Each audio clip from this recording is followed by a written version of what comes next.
इतना ज्यादा मत किया है, मैं चाहूंगा उनके मत से ज्यादा अपना रुपौली में विकास करने का काम करूंगा।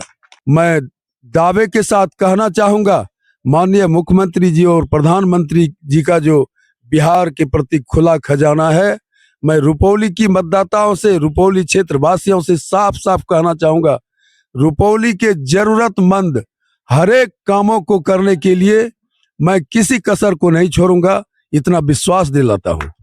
बहुत बहुत आभार। जो है कि अभी नमस्कार, प्रणाम, सत श्री अकाल, आदाब। मैं हूं अमन कुमार, आप सभी को देख रहे हैं अमन के साथ न्यूज़ 50। साथियों, हमारी मौजूदगी अभी वर्तमान विधायक कलाधर प्रसाद मंडल जी के घर पर है। यहाँ पर मैं देख पा रहा हूँ कि सुबह से ही जो है कि कार्यकर्ताओं के साथ साथ उनके समर्थकों का जो है कि भीड़ बढ़ते ही जा रही है। मैं जब आया था तभी जो है कि 2-4 जो है कि अमूमन जो है कि कुछ लोग बैठे हुए थे, लेकिन धीरे धीरे मैं देख रहा हूँ कि बढ़ता ही जा रहा है। और साथ ही साथ सर, अग्रिम शुभकामनाएं आपको। आपको भी बहुत बहुत धन्यवाद। और जो है कि इस बार जो किया उन्होंने, या फिर आपकी जो छवि है उसके पीछे जो है कि ये जो आपको रिजल्ट मिला, कैसा महसूस हो रहा है? देखिए, रुपौली की जनता, सबसे पहले तो मैं रुपौली के तमाम मतदाताओं से, रुपौली के युवाओं से, माँ बहनों से मैं करोटी करोटी नमन करना चाहूँगा, आभार प्रकट करना चाहूँगा कि रुपौली ने जो अपने विधानसभा से माननीय मुख्यमंत्री जी या कहिए माननीय प्रधानमंत्री जी के लिए जो अपना विचार व्यक्त किया है, अपना मत किया है, इसके लिए मैं उन्हें हृदय के गहराई से सम्मान देना चाहूँगा, नमन करना चाहूँगा, सलाम करना चाहूँगा। आज के इतिहास में, 2025 के इतिहास में रुपौली की मतदाताओं ने जो हमारे साथ मत किया है, नीतीश कुमार के छाप पर जो मत किया है, यह किसी भी परिस्थिति में समझ के परे है। और यह मैं साफ साफ कहना चाहूँगा, मेरा छवि क्या, यह माननीय मुख्यमंत्री जी, माननीय प्रधानमंत्री जी के बिहार के प्रति जो लगाव है, श्रद्धा है, चहुदिशी विकास का जो उनका अंजाम है, उसका परिणाम है। मैं साफ साफ, आप शायद सुने होंगे, जब कभी मैं रुपौली के किसी मंच पर जाता था तो एक बात मैं जरूर बोला करता था कि रुपौली की जनता को एक बहुत बड़ा आस्क है कि रुपौली को आजाद कीजिए। आज लगभग 25 बरस से हमारी रुपौली विधानसभा में क्या तांडव हो रहा था, चाहे वह जो बने विधायक, लेकिन रुपौली में एक इंसान के लिए बहुत बड़ा टास्क था। उन्हें लगता नहीं था कि यहाँ कभी अच्छे व्यक्ति विधायक बन सकेंगे। इसलिए रुपौली की जनता ने जो इस बार यह अपना करतूत दिखाया है, अपना मिजाज दिखाया है, इसके लिए मैं बहुत बहुत धन्यवाद चाहता हूँ कि आज हमारा रुपौली आज़ाद है। हमारे रुपौली में आज़ादी का लहर है।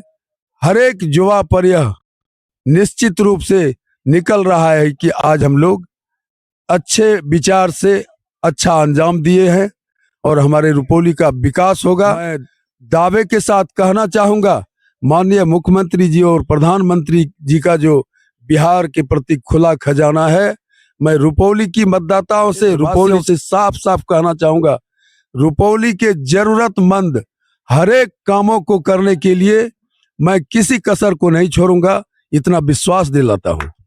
बहुत बहुत आभार।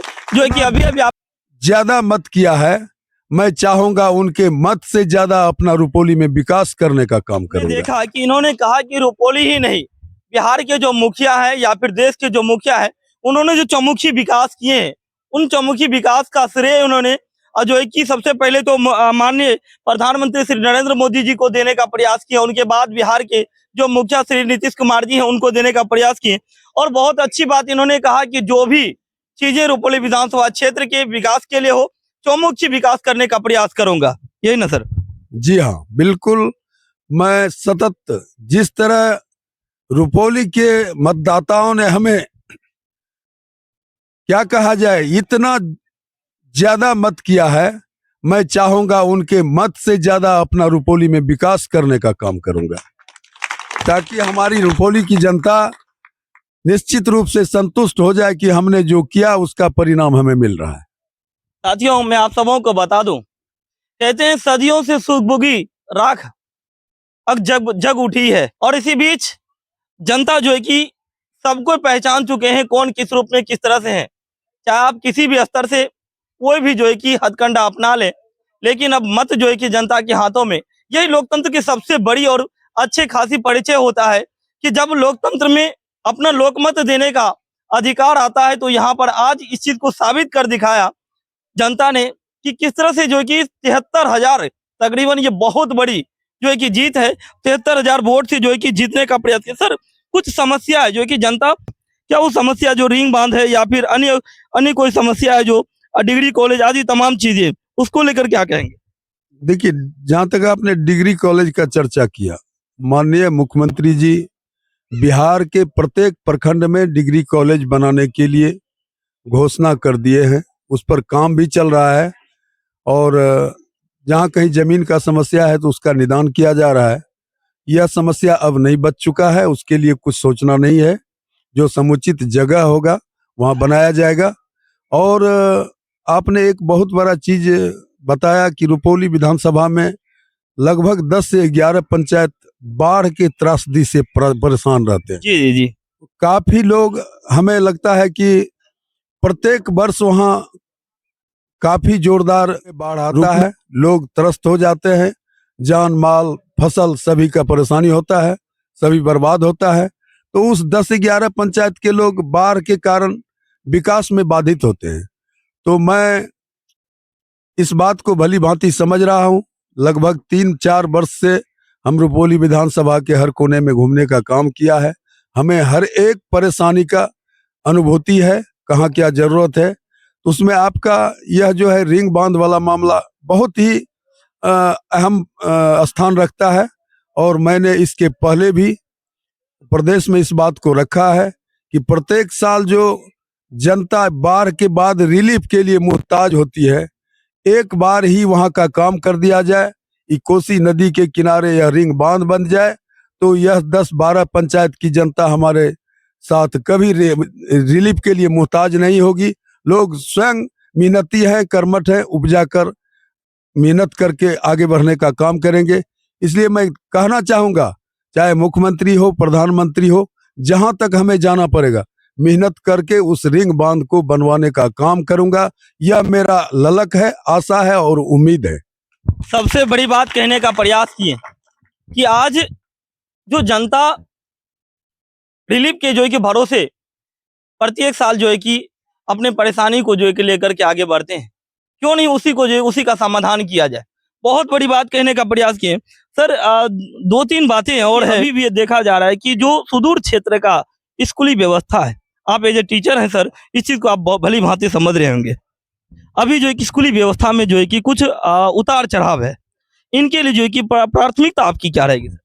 देखिए, मैं साफ साफ कहना चाहूंगा, 2005 के पहले का बिहार आप एक नजर देख लें, फिर आज 2025 का बिहार देखें, जी जी जी। तो आपको साफ नजर आएगा कि माननीय मुख्यमंत्री जी बिहार के शिक्षा ही नहीं, किसी भी क्षेत्र में अपने गहरे मिजाज से, गहरे सोच से आगे बढ़ाने का काम किया है। आप 2005 के पहले देखे होंगे कि लोग अपने दरवाजे पर भी सुरक्षित महसूस नहीं करते थे, लेकिन आज 12 बजे रात में भी हमारी माँ बहनें रोड से गुजरती है, किसी का दाल नहीं गलता है। यह किनका देन है?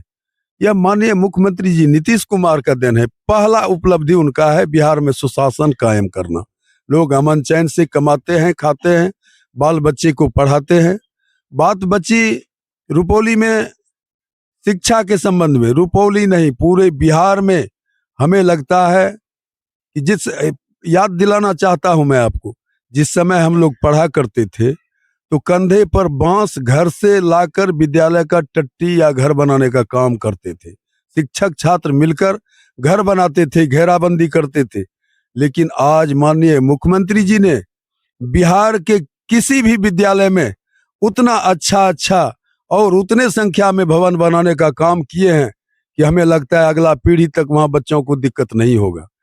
ये मैं कहूँ कि शिक्षा के क्षेत्र में उन्होंने सबसे पहला काम किया है कि सभी विद्यालय को समुचित भवन प्राप्त कराने का काम किया है। दूसरा, आप देख लें, जब से बच्चा जन्म लेता है उसे पहले तो आंगनबाड़ी है, फिर बचपन से उसके लिए भोजन है, कपड़ा है, या फिर छात्रवृत्ति है, या उसका जो ट्यूशन क्या कहते हैं एडमिशन फी है, सभी फ्री कर दिया गया है। फिर बच्चा को साइकिल भी दिया जाता है।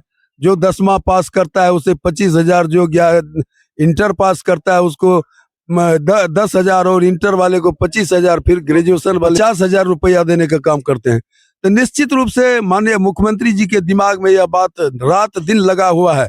जब तक हमारे बच्चों का विकास नहीं होगा, हमारा बच्चा शिक्षित नहीं हुआ, तब तक हमारे बिहार का विकास नहीं होगा। सर, एक लास्ट सवाल कि अपने स्तर से जब उन सभी जगहों पर जहाँ पर शिक्षण व्यवस्था ऊपर से तो ठीक है, लेकिन कुछ कमी रह जाती है, तो वहाँ पर जो है कि अपना एक गठन करेंगे कि नहीं, वैसा एक टीम बनाएंगे कि नहीं, कि जहाँ पर कि उस पर जो है कि निगरानी रखी जाए? देखिए, मैं कहना चाहूँगा, शिक्षा, आप पुराने जमाने के बारे में जानते होंगे कि गुरुकुल हुआ करता था। बड़े बड़े लोग, आम लोग तो पढ़ नहीं पाते थे, राजा महाराजा का बेटा पढ़ते थे, और उनके लिए गुरुद्वारा था, गुरुकुल था, वहां अपने बच्चों को देते थे और बच्चों को सुपुर्द कर दिया करते थे कि गुरुजी, इस बच्चे को आप देखना, आगे बढ़ाना आपका जिम्मेदारी है। तो साफ साफ है कि मैं कहना चाहूंगा, इसको दूसरे अर्थ में नहीं लीजिएगा, बच्चे का सबसे पहला गुरु उनका माँ पिता होता है। माँ पिता का संस्कार, उनका विचार बच्चों के जेहन पर, बच्चों के विचार पर सीधा सीधा पड़ता है। जैसे सूरज उगने के बाद हमारे धरती पर रोशनी आता है, उसी तरह माँ बाप के कर्म का, संस्कार का असर बच्चों पर सीधा सीधा पड़ता है। पहला जिम्मेदारी है, बच्चा जब तक बच्चा है वो कच्चा मिट्टी की तरह है। जब माँ बाप उसको अच्छा संस्कार देगा तो लोग, निश्चित रूप से हम कहना चाहेंगे कि बच्चे विद्यालय में जाके अच्छा करेंगे। इसके बाद का जिम्मेदारी है शिक्षकों का। शिक्षक को भी चाहिए बच्चे को अपने बेटा, अपने बेटी की तरह स्नेह देकर उसे पढ़ाने का काम करेंगे। और शिक्षक का दिया हुआ ज्ञान और माँ बाप का दिया हुआ संस्कार, दोनों जब मिलकर आगे बढ़ाएगा बच्चा को, तो निश्चित रूप से, आज गरीब हो या अमीर हो, ऐसा कुछ नहीं है कि गरीब के बच्चे में नहीं होता है, मेधा नहीं होता है। गरीब घर के बच्चे में भी मेधा होता है, अमीर घर के बच्चे में भी होता है। जरूरत है उसको युक्ति संगत व्यवस्था मिलने का, वो मिलेगा तो बच्चा आगे बढ़ेगा। बात मैं और कुछ कहना चाहूंगा, सबसे ज्यादा जिम्मेदारी है बच्चों के गार्जियन का। जब तक बच्चा परिपक्व नहीं होता है तो 90% उनके माँ बाप का जिम्मेदारी है बच्चों को दिशा दिखाने का। तो इसके लिए जिम्मेदार है यह कर, जिस तरह आपने बताया कि कुछ सुदूर क्षेत्र में शिक्षा के क्षेत्र में कुछ कमी नजर आता है, तो सरकार ने यह व्यवस्था किया है कि हर एक विद्यालय में गांव का एक शिक्षा समिति बनाया है। जी जी जी। तो उस शिक्षा समिति में जो लोग इन्वॉल्व हैं, उसके अध्यक्ष हैं या सचिव हैं या फिर उसके सदस्य हैं। विद्यालय के तो पहला तो अब तो अध्यक्ष जो भी है, सबसे पहला सर्वश्रेष्ठ जो है कि वही हो जाते हैं जो विधायक होते हैं। देखिए, आप बहुत ऊपर चले गए, मैं सरजमीन से आ रहा हूँ। विधायक जी के पास हमें लगता है विधानसभा में 200-400 विद्यालय हुआ करता है, लेकिन एक बाप को या फिर उस विद्यालय के शिक्षक के लिए अपने विद्यालय के बच्चे का और माँ बाप को सिर्फ अपने बच्चे का ध्यान देना होता है। तो पहला जिम्मेदारी हमें लगता है इन दोनों का है। फिर विधायक का काम है कि आपके क्षेत्र में जो विद्यालय है वहाँ शिक्षक कैसे काम करते हैं, या वहाँ के समाज में जाके अपना परामर्श देना, गार्जियन के साथ बैठकर उन्हें अपना विचार देना कि आपका सबसे बड़ा काम अपने बच्चों को काबिल बनाना है। ये सब आप बोले, हम जैसे अभी तो विधायक फिलहाल आप लोग अभी बनाए हमें, लेकिन इसके पहले भी मैं जिस समाज में जाता हूँ तो लोगों को निश्चित रूप से मजबूती से कहने का काम करता हूँ। आप अगर सोचते हैं कि हम आज 5 मन 6 मन कट्ठा मकई उपजाकर बड़ा आदमी बन जाऊंगा, तो यह आपकी भूल है। मैं कहना चाहूंगा, उस मक्के का पैसा आप जितना आपके बच्चे में पढ़ाई में खर्च हो उसको खर्च करके बच्चे को काबिल बनाइए, वह आपका इससे बड़ा काम होगा। दूसरा चीज है कि आप देख रहे होंगे कि बहुत लोग आनन फानन में धनवान बनने के लिए, पूंजीपति बनने के लिए गलत सलत काम करके लोगों को धोखा देकर धन इकट्ठा करने का काम करते हैं। 2 महल 4 महल का इमारत बनाते हैं। लेकिन अगर आपका कर्म खराब है, आप गलत तरह से जमा किए हैं धन, तो एक बच्चा अगर आपके घर में गलत पैदा हो जाएगा, उदंड पैदा हो जाएगा, तो आपके इमारत को चूना लगाने की तो बात छोड़ दीजिए, आपके इमारत का ईंट भी गिरा कर वह बर्बाद कर देगा। इसलिए सबसे बड़ा काम है आप अपने बच्चों को काबिल बनाइए, आप अपने बच्चे को कुशल बनाइए।